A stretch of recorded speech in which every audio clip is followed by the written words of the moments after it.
Bismillahirrahmanirrahim. Assalamualaikum warahmatullahi wabarakatuh. Innal hamdalillah nahmaduhu wa nasta'inuhu wa nastaghfiruh wa na'udzu billahi min shururi anfusina wa min sayyiati a'malina. May yahdihillahu fala mudhillalah wa may yudlil fala hadiyalah. Asyhadu an la ilaha illallah wahdahu la syarikalah wa asyhadu anna Muhammadan 'abduhu wa rasuluhu la nabiyya ba'dahu, amma ba'du. Taib, ada pertemuan yang sebelum kita masuk ke pelajaran baru, kita bersyukur kepada Allah yang sudah memberikan kita nikmat hidayah iman dan Islam serta sunnah, sehingga kita dapat beribadah kepadanya dengan petunjuk dari Rasulullah SAW yang akan mengantarkan kita kepada sunnah atau kepada surganya di akhirat kelak. Salawat beserta salam kepada Nabi Muhammad SAW yang telah mengeluarkan kita dari kegelapan jahiliyah menuju cahaya Islam yang terang benderang ini. Taib, tanpa memperpanjang kalam lagi, akan langsung saja Ustaz mulai pelajaran hari ini, yaitu berkenaan dengan an-nafyu. Karena kemarin kita sudah membahas tentang al-amru, an-nahyu, dan hari ini kita akan lanjut ke pembahasan tentang an-nafyu. Taib. An-nafyu yu'adda an-nafyu bi adawat muayyanah. Nafi, penafian, penidakan dapat dibuat bi adawatin muayyanah dengan beberapa perangkat tertentu. Saufa nata'arrafu 'alaiha min khilali ma ya'ti, yang akan dapat kita ketahui dari jalan atau cara berikut ini. Lan, yang pertama dengan lan. Wa ya'ti ba'daha fi'lun mudhari'un mansubun. Ada lan, kemudian setelah lan itu ada fi'il mudhari' yang mansub. Maksud dari mansub fi'il mudhari'nya adalah baris fathah. Contohnya apa? Lan yatahaqqaqa amnu syu'ubi illa fi zillis salamin adilin. Apa artinya itu? Keamanan suatu bangsa tidak akan terwujud kecuali dalam naungan perdamaian yang adil.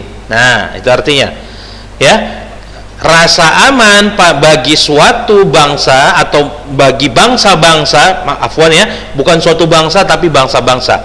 Keamanan bangsa-bangsa tidak akan terwujud kecuali dalam naungan rasa perdamaian, perdamaian dan adil, dan keadilan, itu maksudnya.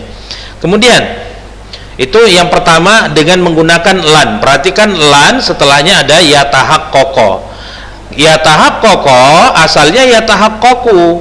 Nah, kalau tidak ada lannya, tapi kalau di depannya didapati tambahan huruf lan, maka fi'il mudhari yang tadinya yatahaqqaqu berubah menjadi yatahaqqaqa. Lan itu artinya tidak akan. Kemudian lanjut lam. Wa ya'ti ba'daha fi'lun mudhari'un majzumun. Lam yang artinya belum atau tidak. Jadi arti lam itu belum atau tidak. Kemudian tengok di sini. Wa ya'ti ba'daha fi'lun mudhari'un majzumun mislu. Setelah lam itu harus fi'il mudhari yang majzum, yang barisnya sukun. Biar gampang dulu sama antum tuh apa mansub, apa majzum. Minimal antum tahu dulu tanda utamanya. Oh, kalau mansub barisnya fathah, kalau majzum barisnya sukun. Untuk sekarang nggak apa-apa. Yang penting antum kenal dulu. Taib. Lam yakhtalif 'anil jihad illa al-jabban. Oh, afwan, bukan lam yakhtalif. Lam yatakhallaf, afwan.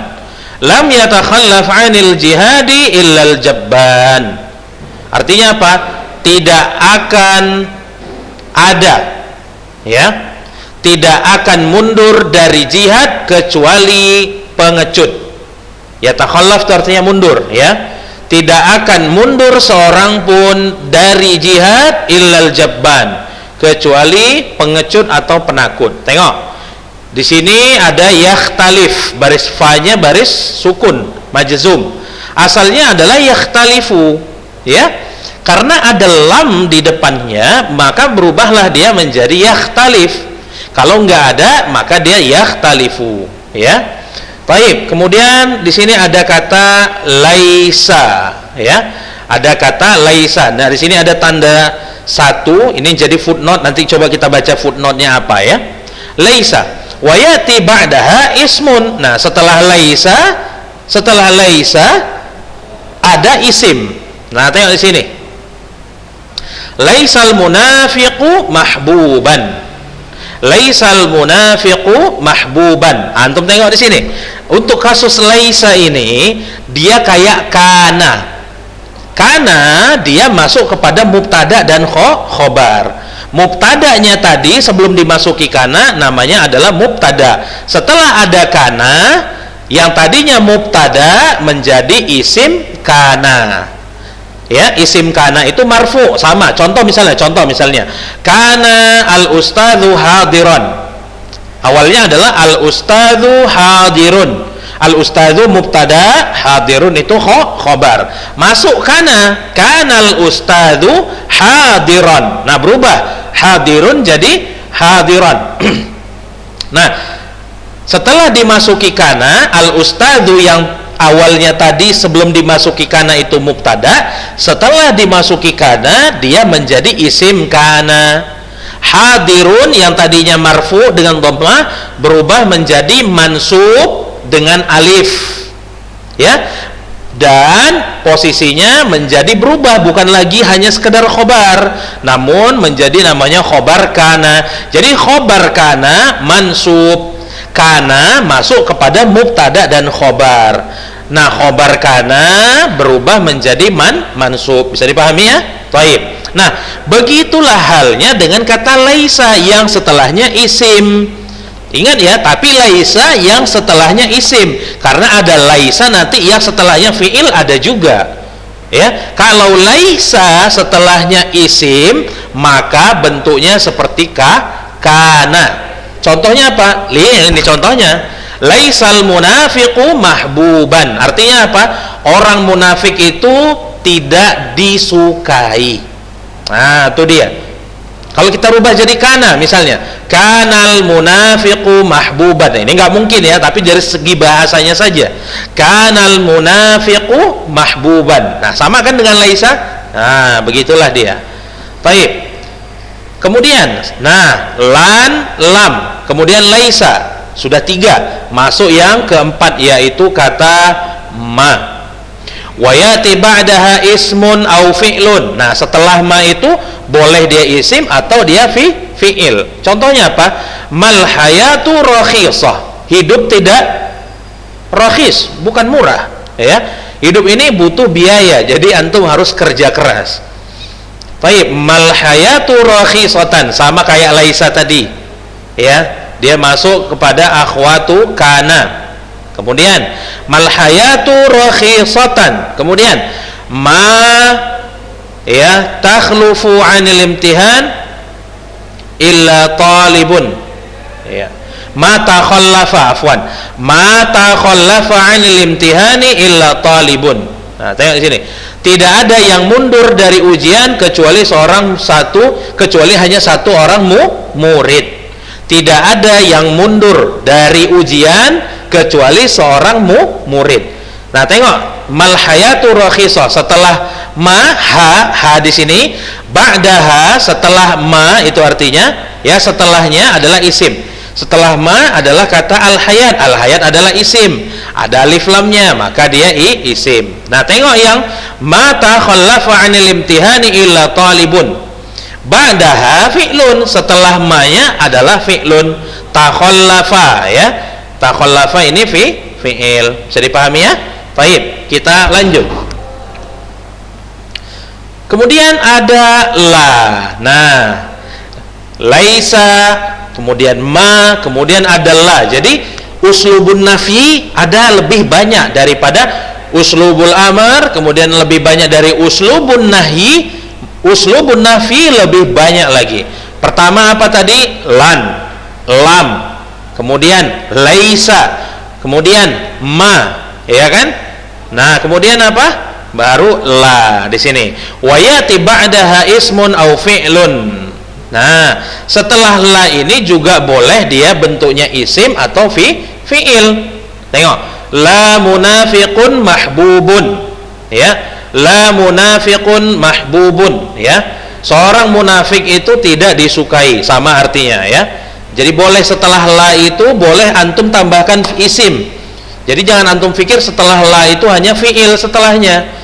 Contohnya setelah la itu dia adalah isim. Nah, seperti yang antum lihat ini. Jadi boleh la munafiqun mahbubun.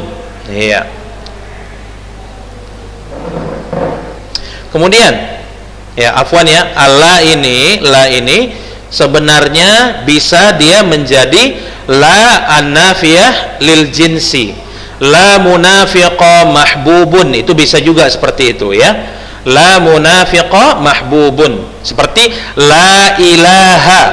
Nah, setelah la katanya adalah berbaris atas, la ilaha, itu namanya la yang seperti itu, yang setelah huruf la itu ada isim yang barisnya itu fathah, tapi satu aja fathahnya, bukan la ilahan, ya. La ilaha, la yang seperti ini namanya adalah la an-nafiyah lil jinsi, la yang menafikan keseluruhan jenis. Maka la ilaha illallah itu apa artinya? Tidak ada Tuhan. Artinya apa? Semua jenis Tuhan itu tidak ada. Nah, itu artinya tidak ada semua jenis Tuhan itu illallah, kecuali Allah. Semua Tuhan yang disembah oleh manusia itu nggak ada. Mau pohon, mau patung, mau apa, itu nggak ada. Makanya di situ dia menggunakan la, huruf la an-nafiyah yang menafikan lil jinsi, seluruh jenis. Nah, jenis bentuk la an-nafiyah lil jinsi itu pertama ada huruf la, kemudian isim setelahnya barisnya baris atas, satu baris atas, satu baris fathah, dan katanya itu tidak boleh menggunakan alif lam. Makanya la ilaha, bukan la al ilaha. Sama kayak di sini, la munafiqa mahbubun, ya, tak seorang munafik pun yang disukai. Nah, tengok gitu cara ngartikannya. La munafiqa mahbubun, tak seorang munafik pun yang disukai. Nah, tengok barisnya, la munafiqa, berarti la-nya di sini adalah la an-nafiyah lil jinsi, karena kata setelahnya berbaris atas dan bentuknya nakiroh, tidak menggunakan alif dan lam. Bisa dipahami, ya? Baik. Nah, di sini setelah la-nya adalah suatu isim. Di situ isimnya adalah munafiq. Baik, kita lanjut. La yarfa'u sya'nal watani, afwan ya, la yarfa'u sya'nal watani illa syurafa'u. Tengok, la yarfa'u sya'nal watani illa syurafa'u. Tidak ada yang dapat mengangkat derajat, ya, sya'nal watan artinya derajat al-watan, suatu negara, illa syurafa, kecuali orang-orangnya yang mulia. Tengok, ba'daha fi'lun, setelah la, ya, setelah la adalah kata yarfa'u. Yarfa'u itu adalah fi'il yang artinya mengangkat. Baik, ya. Nah, kita tengok tadi footnote-nya. Al-adawat lan, lam dan laisa saufa nata'arradu li'irabi ma ba'daha fi mawadhi'a ukhra, ya, atau fi mawadhi'i ukhra min hadzal kitab. Nah, adawat nafi lan, lam dan laisa saufa nata'arradu li'irabi ma ba'daha, akan kita i'rabkan kata-kata setelahnya, maksudnya kata setelah lan, lam dan laisa fi mawadhi'i atau fi mawadhi'a ukhra, pada tempat yang lain, di bahasan yang lain pada buku ini. Baik, lanjut, ya. Walaupun waktu yang tersisa nggak banyak, tapi kalau masih ada kita lanjut. Tengok di sini, al maf'ulu al mutlaq. Tengok, al maf'ulu al mutlaq. Tengok, Apa itu? Hal sami'ta ya bunayya 'anil maf'ulil mutlaqi? Wahai anakku, pernahkah kamu mendengar tentang maf'ul mutlaq? Hayya naqra'il amsilatal atiyata linata'arrafa 'alal maf'ulil mutlaq. Iya. Marilah kita baca contoh-contoh berikut sehingga kita dapat mengenali apa itu maf'ul mutlaq. Tengok contohnya. Gharradat ta'iru taghridan. Tengok di situ ya. Gharrada artinya berkicau. Makanya Twitter kan, tweet itu kan artinya berkicau. Dalam bahasa Arab namanya taghrid. Maka kicauan Twitter itu namanya taghrid. Ya, gharrada at-ta'iru taghridan. Apa artinya? Burung itu berkicau dengan kicauan yang luar biasa. Nah, itu kata taghridan itu sebenarnya adalah masdar dari kata gharrada. Jadi maf'ul mutlak itu sebenarnya bentuknya adalah masdar dari fi'il yang sebelumnya. Seperti itu dia. Ya, gharrada at-ta'iru taghridan. Cara ngartikannya gimana? Sebenarnya cukup kalau antum artikan dengan begini aja. Burung itu berkicau, boleh saja. Namun taghridan ini dia lebih menguatkan makna. Jadi sebenarnya kalau kita artikan ke dalam bahasa Indonesia dengan tambahan kata taghridan ini, mungkin bisa kita buat seperti ini. Burung itu berkicau dengan keras. Nah, seperti itu. Boleh seperti itu ya. Kemudian nomor 2. Intalaqa as-saruhu fi ajwa'il fadha intilaqan. Intalaqa itu artinya terbang atau melesat ya. As-saruh itu artinya misil. Misil itu artinya roket. Saruh itu artinya roket ya. Roket melesat fi ajwa'il fadha, di udara. Ajwa'il fadha itu artinya udara saja, cukup antum artikan seperti itu. Di udara intilaqan, dengan sangat kencang atau sangat cepat. Intilaqan, dengan lesatan. Itu kalau bahasa Indonesianya yang literally dengan lesatan ya. Roket melesat di udara dengan lesatan. Antum begitu apa bukan mengartikannya? Ya pastinya enggak ada yang mengartikannya, tapi kita artikan dengan yang lebih bisa diterima ke dalam bahasa kita. Artinya apa? Roket itu melesat di udara dengan sangat cepat. Nah, gitu artikannya. Kemudian yang selanjutnya nomor 3, hajama al-asadu ala farisatihi hujuman. Hajama itu artinya menerkam. Al-asad singa, ya. Singa itu menerkam farisatihi. Farisah itu artinya hewan yang udah menjadi intaiannya, yang sudah diintainya ya. Farisah itu artinya singa menerkam hewan yang sudah diintainya. Farisah ini mungkin kalau bahasa enaknya apa ya kalau diartikan ya, mungkin mangsanya atau targetnya. Nah, itu dia. Singa menerkam mangsanya atau targetnya hujuman, dengan sangat cepat atau dengan sangat luar biasa. Nah, tengok di sini. Al-maf'ulul mutlaq huwal ismul mansub, adalah isim yang mansub. Maka antum tengok di sini baris-barisnya, intilaqan, hujuman dan taghridan. Mansub alladzi tu'khadhu hurufuhu min hurufil fi'il. Yang huruf-huruf dari maf'ul mutlaq ini diambil dari huruf fi'ilnya. Nah, tengok taghridan, ro dan dal. Ada nggak di kata ghoroda? Ada. Intilaqan, tengok ada nggak huruf hamzah, nun, to, lam dan qaf dari intolaqo? Ada nggak? Ada kan? Nah, au huwa masdarul fi'il fil jumlah. Nah, ini seperti Ustaz bilang tadi. Atau sebenarnya maf'ul mutlaq ini adalah masdar dari fi'il yang ada dalam kalimat tersebut. Nah, di kalimat ini fiilnya adalah intolako, maka masdarnya itulah yang dijadikan menjadi namanya maf'ul mutlak, yang dia harus bentuknya mansub. Paham di sini? Insyaallah bisa ya. Baik. Gharrada taghridan, intolako intilaqan, hajama hujuman. Ya. Baik ya. Nah, waktunya sudah habis, maka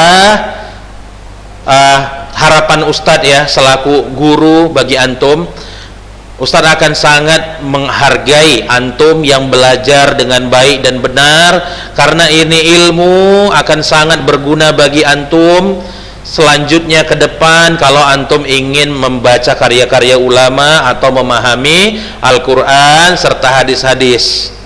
Taib ya. Saya tutup pelajaran hari ini dengan doa kafaratul majlis. Subhanakallahumma bihamdika asyhadu an la ilaha illa anta astaghfiruka wa atubu ilaik. Assalamualaikum warahmatullahi wabarakatuh.